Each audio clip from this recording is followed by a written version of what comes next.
Okay, Georgia Tech interim head coach Brent Key. Coach, if you could start us with some remarks before we take questions. Start off credit to Kirby and his staff, their players. Good football team, well coached.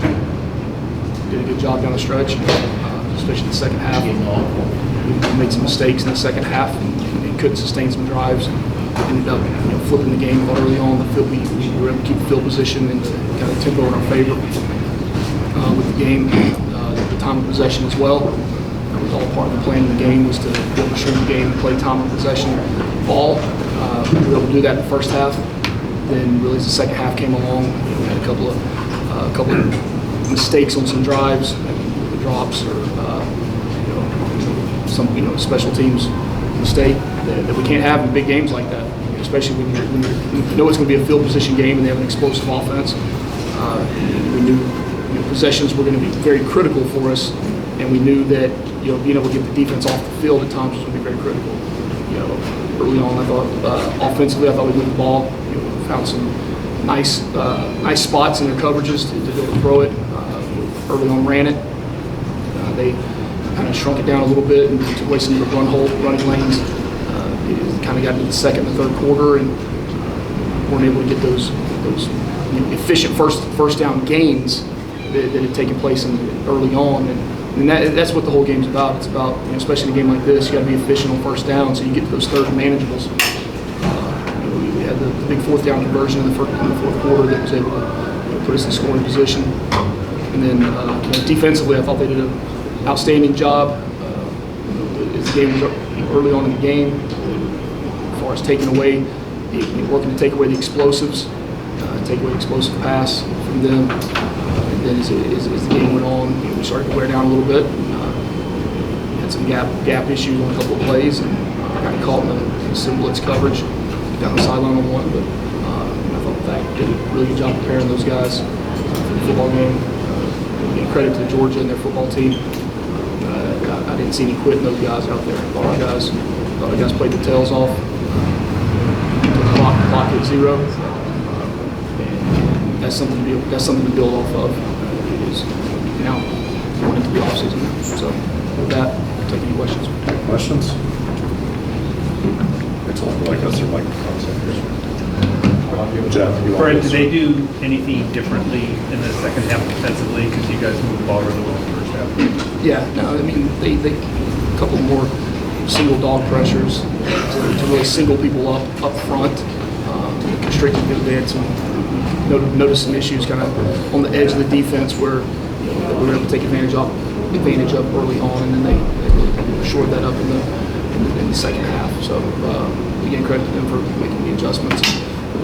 Just got to continue to work to be consistent in those areas throughout all 4 quarters of the game. You're not a moral victories guy, but you're playing number 1 in the country. You had them on the ropes for well into the third quarter. Just can you talk about the way the teams fought and kept fighting this season, and kind of what your expectations even were going into this game against the team? The expectations were to win the football game. That's what our expectations are every game we play. You play the game to win. You don't play to come in second. You play the game to win, and that's what we prepared for in the week. We prepared to come here to win a football game. And there is no other outcome that's acceptable. And that's the way we approach the football game. And did we play hard? We played. Yes, we did. We played really hard. Our guys extremely dialed in. Yes, did we have a good plan of attack? Yes, we have a good overall plan. Yes, were we able to come out on top of the end? No. Jackson. Coach, now that the season's done and you've coached 8 games, do you feel that you've done enough to be the head coach of this program moving forward? Yeah, I will talk nothing about that right now. This is 100% about the kids in that locker room, how they've persevered this season, how they've played. I respect your question, but this is solely about the kids in that locker room and the coaches that worked so hard this season. Kelly. Obviously, you guys were thin at DB with KJ out, now it's Jalen's now most of the season. Just talk about that group. It seemed like they made big plays. Clayton Powell-Lee was real big for you today. Just talk about kind of the resolve there for that secondary group that made a lot of big plays for you. Yeah, with KJ out today, as much 12 personnel as they ran on offense, we were able to play more 4-3 defense, and Cornelius got a lot of snaps in there, so that took a little bit of the stress off of those guys in the back end of having to play that many snaps with KJ being out, and then Rodney. We've been preparing Rodney for the last couple of weeks at that spot, and Rodney went in there and early on, like any freshman getting his first burn, he was head's kind of spinning all over the place, but I mean he settled down pretty quickly, and he's going to be a good football player. He was able to get a lot of reps at the nickel spot out there when they went to 11 personnel subgroupings, and just overall, I mean, the secondary from the preparation during the week, from the anticipation of what's going to come from formation tendencies or motion tendencies, being able to anticipate what the offense is going to do, and then their communication on the back end, being able to communicate with each other and get everyone on the same page. They've done a really nice job. Okay. You mentioned that there were a few mistakes like the drop pass and like fumble snap, like in the punt. Like how much of that affected just reducing kind of the chance you guys had with it? Yeah, well, it reduced the field position. Right. That was the critical part of it. When you're looking at that play call on the second down, you were able to expose something in the coverage, and then also now you're third and long, 3rd and 10, and then it culminates with the next 2 plays later with the snap, and they're able to take advantage of it. Defense was put in bad situations a couple of times, and they really, so backs up against the wall and really, came through and were able to hold them to the field goal in a couple of those instances. And just a credit to those guys of, regardless of where they were on the field, just going out and playing the next play. And that's what you ask your guys to do, is to play the next play. And they did, and we ended up fumbling. I believe it was the next drive after that. So you're looking at 2 consecutive series there with the ball, field position wise, never really crossed the 30.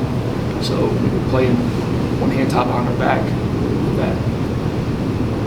Kelly. Can you talk about the opening script you guys had on offense? That was probably one of the better opening scripts, and then job that Chip's done the last couple of weeks with the quarterback situation. It's been you're on your 3rd and 4th quarterback. You play the hand you're dealt, and there's no reason to sit around and complain about it or worry about it. I think I said it last week. The more time you spend complaining about it, the less time you're spending on finding the solution. And collectively, the staff has rallied together really for the last 9-10 weeks. It worked every week to put the best plan together, and I thought we put a really fine plan together. We were able to take advantage of some things formationally and personnel-wise within that, but also it played to the strengths of those quarterbacks, and that's what you look to do. You got to play to the strengths of your players and put your players in a position to make plays regardless of who's out there. Jeff. I understand this is about the kids and you want to keep the focus here, but it's also been a little bit about you. So is there any way you can just address what this experience has been like for you and how important it has been for you? Yeah, I mean, get a chance to be the head coach of my alma mater for the last 8 games. I mean, it's very special. It's very special to coach a group of kids like that. I mean, to do what those kids have done and to play as hard as they played, and when you clock it 0 out there today, and such a credit to the kids and the leadership in that locker room, and the leadership throughout the week that they give to each other. We talk about ownership early on in this, and players having ownership, but with that comes the responsibility and accountability with it. And they bought into that full 100%. They bought into every part of it. And when you can have ownership in your own team as a player, it really is a empowering thing. So yeah, it's been a real joy. It's been an outstanding time to be able to coach these kids. Is it fair to say as a follow-up that there's a good feeling now potentially moving forward regardless of what happens? I understand you're coming off a loss. Yeah, I'm sorry, but I've never had a good feeling after a loss. I mean, 22 years ago, I walked off that field and won a loss, and that's the next time I come here. It's like every game you come to win, you play to win, and that's the 100% goal we have as a football team. We'll wrap up with one with Ken. After the game, you and Kirby shared a few words look like, and how can you share what might Known them a long time, played against each other on that field, recruited against each other, worked against each other, coached against each other for a long time, so go way back. Thank you, Coach. Appreciate All right, it. thanks guys, go Jackets.